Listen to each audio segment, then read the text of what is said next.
has been in Raton for a long time, and you're fixing to make a real big change here in Raton. Despite some of the other business closings and stuff like this, you're gonna make a big change and stick around for a while. Absolutely. We're fixing to make a $3 million investment into the Raton community with the redesign of the Raton restaurant here. And so this is a complete scratch and rebuild. The only thing that will survive, actually two things that will survive, one is the giant highway arch and the other one is the small entryway arch. Everything else is going to be ripped out and replaced.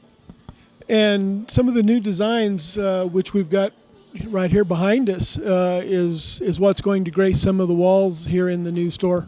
Absolutely. So with the new lobby designs there, McDonald's typically has their graphics. We've asked to localize it more to the Raton area. And so we have the night ride there, which has the stagecoach representing the Santa Fe Trail, where we wanted to represent the historical past of Raton, as well as the train station itself from downtown. And then obviously, our cowboy history, we always want to bring in that. And so we've added the silhouette of the cowboy as well. How long have you had the franchise here in Raton? I know when it first started, it has changed hands since.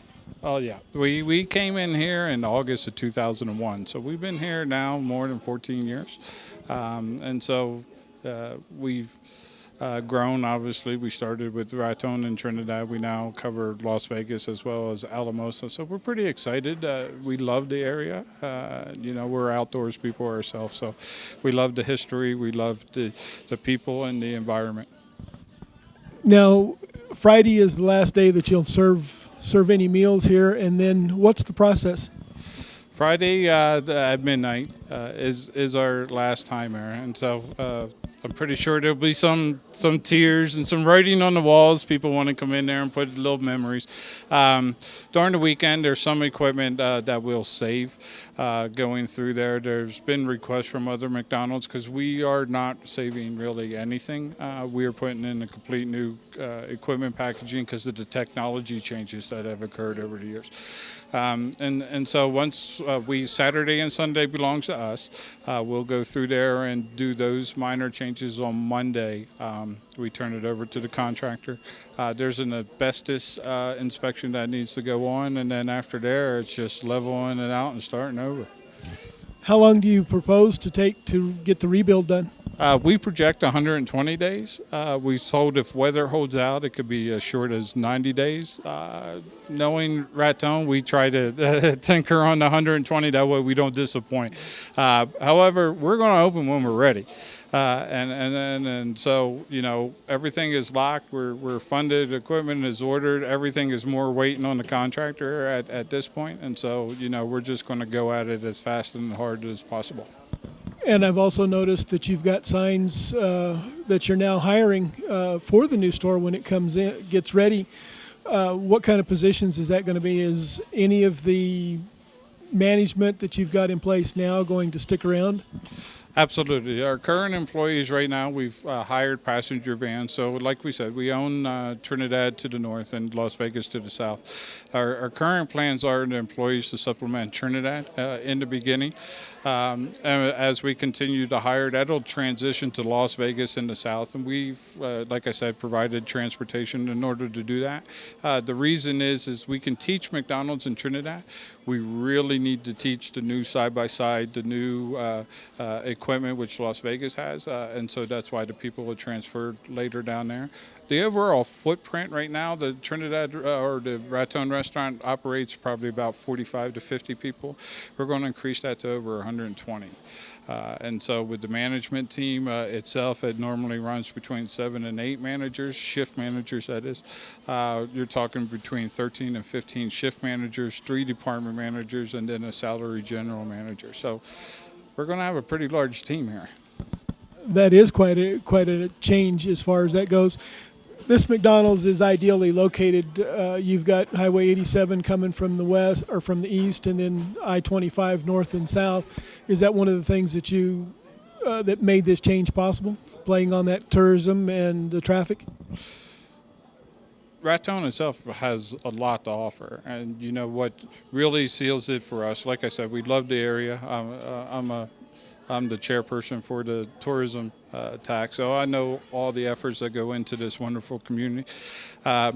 But obviously, Porch to the Plains with Highway 87 expansion plays into it. The I-25 plays into it. Philmont, which is a fantastic supporter to us during the summer, which is why we're breaking down. McDonald's wanted us to break down in June, and we said absolutely not. We needed to be ready to support Philmont. NRA, as well as, the Amtrak. Continuing through the area, there's a lot of opportunities, and what we're hoping is combined with the other work that we do outside of McDonald's in the community, is to change Raton from being that place that people stop to get gas to where people want to make it as a destination, and we want to invest in the community to help make that happen. That has been one of the things that has been brought up time and time again, is that the people who do the service work, like your clerks at the hotel desks, the people here, have not necessarily been knowledgeable as to what's available to the tourist or to somebody traveling through that may want to stop. Do you intend on training some of your employees to kind of better be able to answer those questions? Well, even beyond that, we're looking to use the technologies in the restaurant themselves. And so, as we said, we have the PlayStations that are going to be on the individual tables. Obviously, the children love that. But in between there, and for the big adults, there's also the information that we're able to advertise that sort of information to the people, as well as the television sets that are looking in to get, the Highlands University football games, which are local, or the in-town high school games and stuff like that, or just information from the tourism board or Main Street USA, those sorts of happenings. We want to be able to get that information before the customers, because we do service a large number of people that come through here on a regular basis. What kind of numbers do you see on average every year?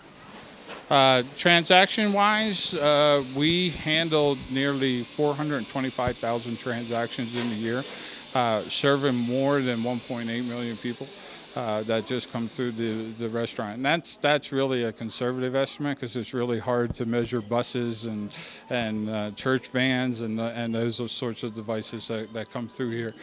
So we have a large footprint when it comes to exposure to really getting the word out about McDonald's, working close with the chamber, with a relocation guide and that sort of information to make sure that when people come in here, we convince them and we show them the other opportunities to change the stay to a day and then hopefully to a week. We would really love to get them to come here for a lifetime, but, one step at a time. Right, I understand. Well, congratulations, and we look forward to seeing you guys in March or April. I appreciate it. Thank you very much. Thank you. God bless.